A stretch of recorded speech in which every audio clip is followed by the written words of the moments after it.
이어서 우원식 의원님 질의하시겠습니다. 네, 우원식 의원입니다. 장관님, 네.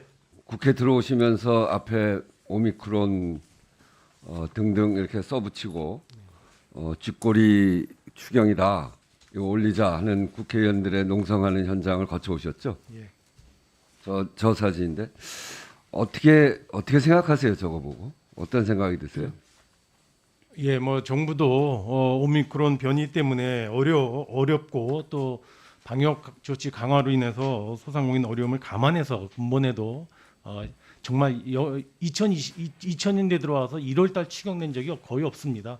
제가 알기로는 없습니다. 그 1월 추경이 없습니다. 그냥 없고 없는데 처음 있는 일인데 그런 이제 올해 이런 예측이 제대로 안 돼서 손실보상 올해 예산한 것이 2조 2천억밖에 되지 않기 때문에 그거 가지고 도저히 감당할 수 없어서 추경할 수밖에 없는 사정이죠 지금. 그래서 정부에서도 14조 추경을 했는데 이 방역지원금 9조 6천억을 그 한 개 업소당 300만 원씩 주면 320만 개 업소에다 줄 수 있는 거 아니에요? 그러면 거기 이게 제대로 지원이 되는 건지 빠져있는 특수고용 노동자, 프리랜서, 문화예술인, 법인 택시기사 이런 등등의 200만 명의 자영업자와 같은 사람들, 그런 피해를 보고 있는 사람들 이런 것에 대한 대책은 있는 건가요? 예, 정부가 그동안에 소상공인 자영업자 포함해서 어려운 계층을 위해서 이번 한 번만 조치하는 게 아니고요. 이번까지 포함하면 7번째 조치입니다. 그리고 작년 11월 달에는 또 손실보상이 대상이 되지 않는 분들을 위해서도 12조 7천억 원의 민생대책을 마련해서 그래서 진행을 그걸 해오고 이제 있고요. 굉장히 많이 한 것처럼 정부가 뭐 계속 얘기하는 정부로서는 것 최선을 때문에 다하고 있습니다. 예. 우리 장관님 얘기 들어보면 7번이나 굉장히 많이 손실보상도 하고 피해 지원도 했다 그렇게 얘기하시는데 그런 거 들으면 들을수록 우리 국민들이 정말 화를 내고 있어요. 자영업 하시는 분들이 저 농성장에도 많이 가고 정말 피눈물 흘리는 그런 사람들을 우리가 봅니다. 혹시 장관님 동네 그 자영업 하시는데 좀 나가 보신 적 있어요? 예, 그렇습니다. 그래요? 예, 그렇습니다. 그런데 그게 안 전통시장도 보이나요? 나가보고요. 예, 그게 안 보여요? 의원님, 표 한번- 당연히 그런 어려움을 표 해소하기 한번 위해서 보세요. 이 다른 나라하고 좀 비교를 해보면 정말 우리나라가 이게 얼마 전에 보도된 건데 이게 이제 통계가 조금씩 달라서 그렇긴 합니다만 한국의 가계부채는 선진국 평균에 비해서 3배 이상 증가를 했고 한국 정부의 부채율 이건 3분의 1밖에 증가를 안 했어요. 그러니까 다른 나라에 비해서 이 정부가 지원해야 될 부분들을 지원을 제대로 해주지 않아서 이 가계부채가 늘어나면서 국민들이 빚으로 그대로 떠안고 있는 그런 도표가 그대로 보이지 않습니까? 저렇게 인색하게 왜 저렇게 하나요? 정말 우리가 국가 부채율이 정말 걱정이 돼서 이런 재정의 불건전성이 너무나 심각해지기 때문에 못 하고 있는 겁니까? 예, 의원님, 저런 가계부채율에 대해서 저렇게 늘어나는 것에 대해서는 어떻게 생각하세요? 예, 우리나라 가계부채는 아까 코로나 위기 때문에 소상공인 자영업자들의 일상 생활자금에 따른 부채도 있지만은 우리 가계부채의 절반 이상은 주담대입니다. 그거 잘 알고 예, 그거는 있습니다. 잘 알고 있는데 우리나라 코로나 특이한 그러한 코로나 대출 시장의 시기에 구조도 코로나 고려를 할 시기에 수밖에 올라 있는 없습니다. 가계부채율이 다른 나라에 비해서 월등하게 높고 국가 부채율은 그만큼 오르지 않고 아주 건전하게 유지하고 있잖아요. 그거 뭐 통계 수치 하나하나 얘기할 필요도 없고 더 심지어는 작년 초과 세수가 한 60조 원 되는 거 아닙니까? 그렇잖아요. 그렇게 해서 이 초과 세수조차 다 쓰질 않아 가지고 통합재정 수지가 당초 예상 GDP 대비 4.4%보다 줄어든 3.7%로 오히려 개선됐어요.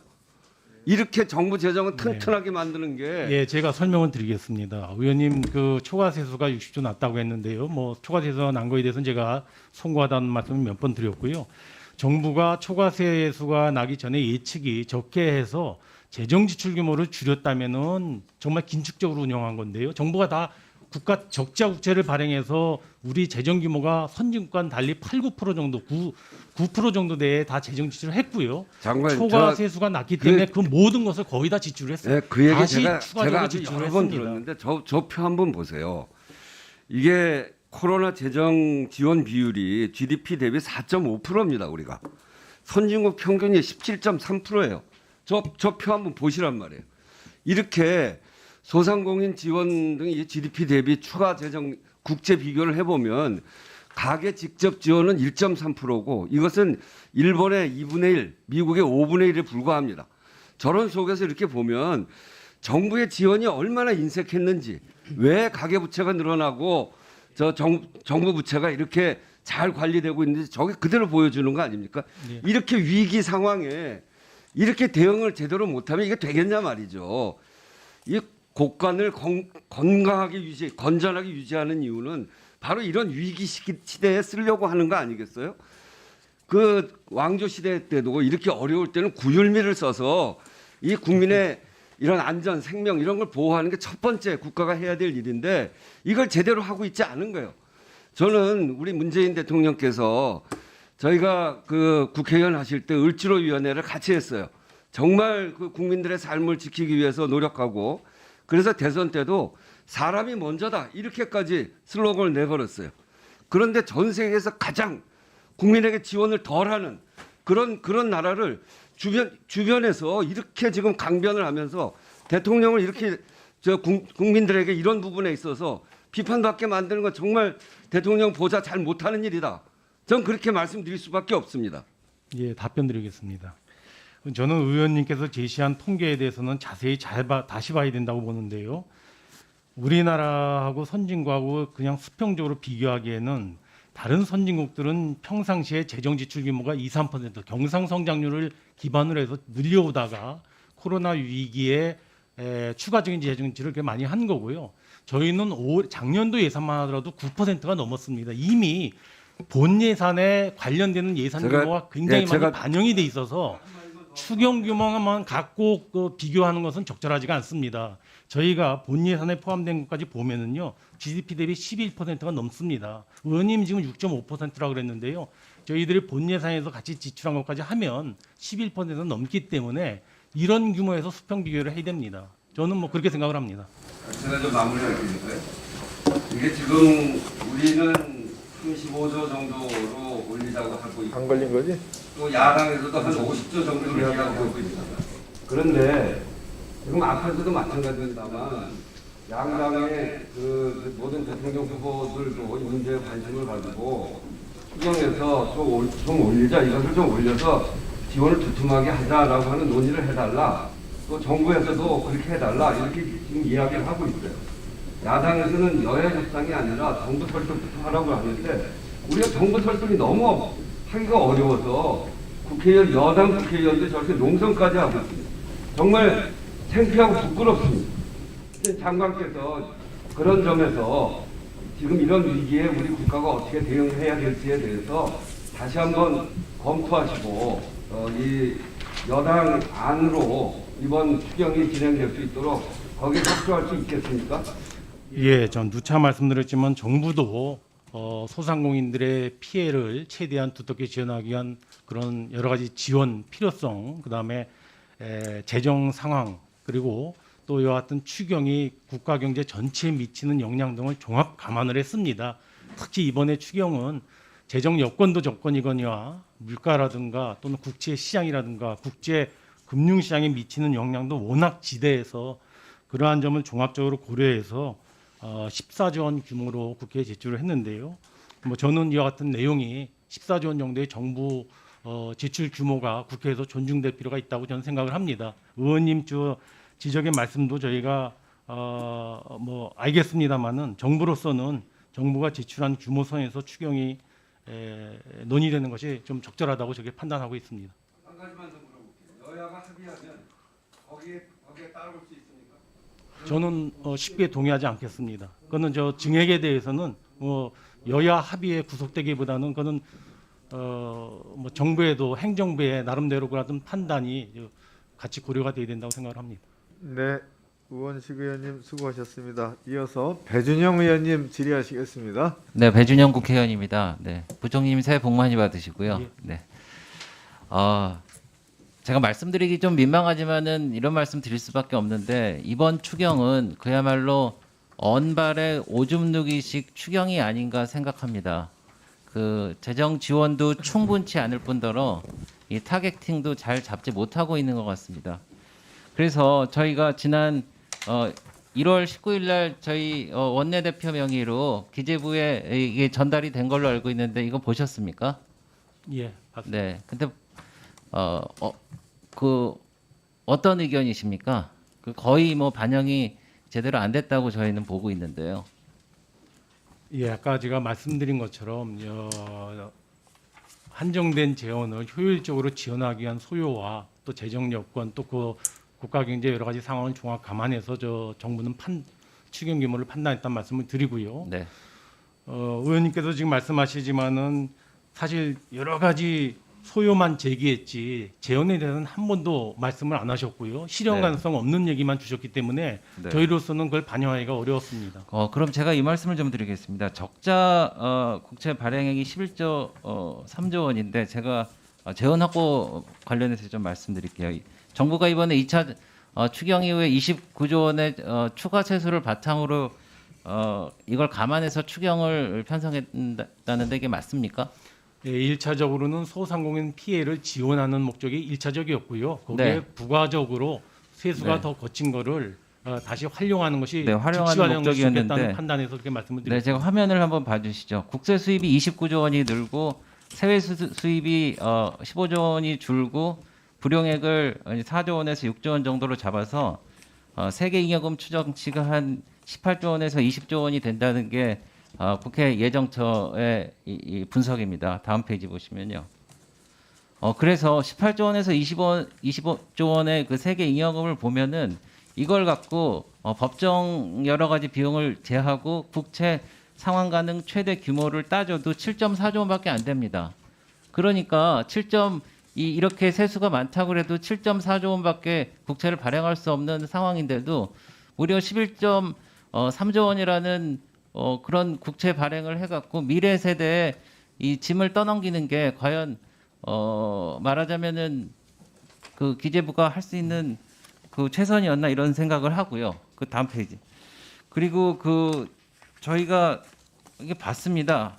아시겠지만은 이번 정부 들어갔고 물론 코로나라는 상황이 있었지만은 예산이 200조 원 늘고 국가 재정 채무가 이제 400조 원이 늘었습니다. 이렇게 유지하고 있는데 그 예산 증가 200조 원 중에 보건복지 고용 분야가 한 88조 원 늘고 지방 일반 재정 분야가 35조, 교육 분야가 한 27조로 전체 한 72%를 차지하고 있는데 제가 이거를 말씀드리면은 왜 이렇게 크게 늘리는 가운데서 이 재정 지출을 조정할 수 있는 여지가 없다고 이제 주장을 하시니까 제가 말씀을 드리는 거예요. 그 최저임금이 급격한 인상으로 고용보험 기금이 2배가 늘고 학생 수가 늘었는데 교육부 예산이 28조 원이 증가했습니다. 일자리 통계만 늘리려고 그 노인 일자리 1조 원이 증가했고 4개 정부에서 20년간 공무원 수가 늘어난 게 한 9만 6천 명 정도였는데 문재인 정부 4년 동안에 11만 명이 늘어났습니다. 이렇게 방만하게 하고 세금 주도 일자리 정책하고 그 탈원전에 따른 태양광 재생에너지 확대 정책하고 한국판 뉴딜 정책 이런 불효불급한 예산들을 대폭 조정하면 되는 겁니다. 그래서 이런 거를 조정할 수 있음에도 불구하고 이거 조정할 수 없어갖고 계속 적자 그리고 국채만 찍어낸다는 게 과연 맞는 건지 제가 말씀드리고 싶고요. 다음 보시면은 20년 기준에서 그 교부금이 53조 5천억 원에 다르는데 연례적으로 한 6조 원의 예산이 2월 집행 잔액이 발생했습니다. 그리고 20년에 그 지자체에서 정부에 반납한 보조금도 한 3조 되고요. 뭐 이렇게 계속 예산이 남아 돌아가고 있는데 충분히 적자 국채를 발행하지 편성하지 않고 추경 재원 마련이 추경의 재원 마련이 가능하다 저는 이렇게 보고 있습니다. 그 다음 페이지 좀 보시죠. 이걸 좀 자세히 좀 봐주세요. 2020년 거를 좀 봐주시겠어요? 두 번째 줄. 네. 보시면은 세입 본 예산하고 세입 결산하면은 예측 대비 마이너스 6.5조 원입니다. 그러니까 세금이 덜 들어왔습니다.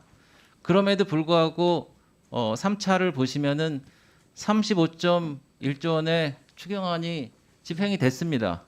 그렇죠?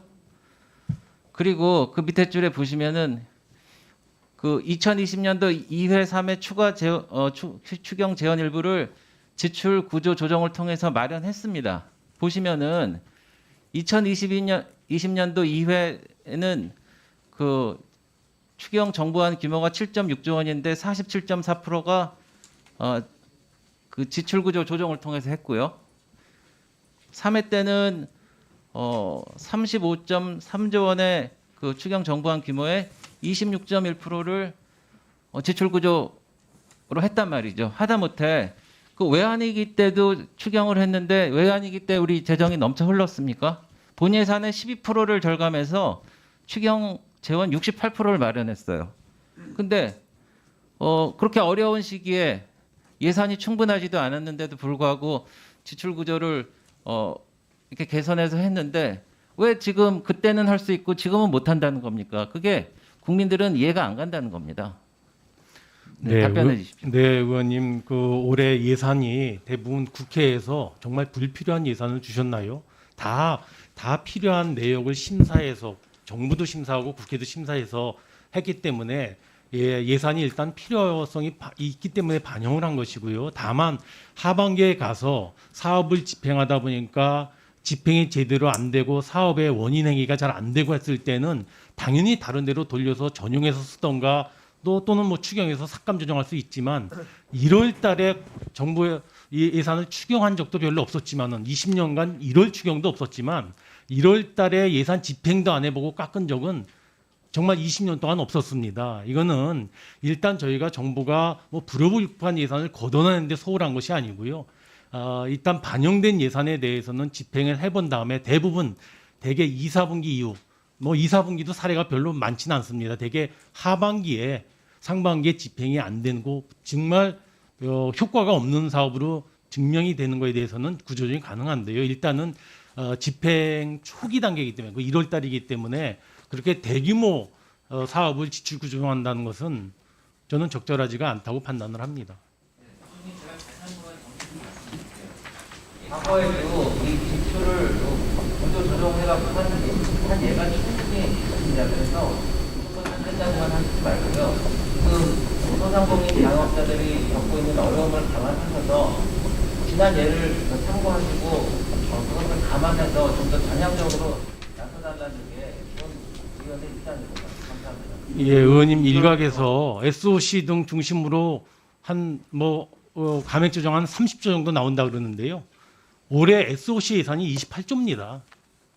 저는 뭐 SOC 예산 28조에서 얼마를 걷어낼 수 있는지 한번 생각해 보시면요. 상당히 제약될 수밖에 없습니다. SOC가 상당 부분은 계속 사업이고 물론 신규 사업도 있지만 그것도 신규 사업을 멈출 수도 없고요. 상당 부분 제약이 있는데 말로 SOC도 중심으로 30조 원을 걷어내서 이러는데 저는 거기에 대해서 쉽게 동의가 어렵습니다. 저희가 재정을 하면서 효율적으로 쓰고 비효율적인 부분은 걷어내는 것에 대해서는 전적으로 동감을 하는데요.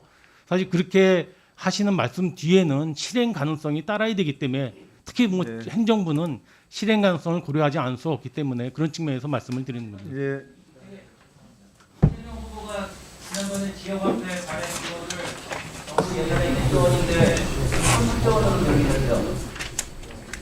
예, 배준영 의원님 마무리해 주시죠. 그때는 왜 지금은 안 한다고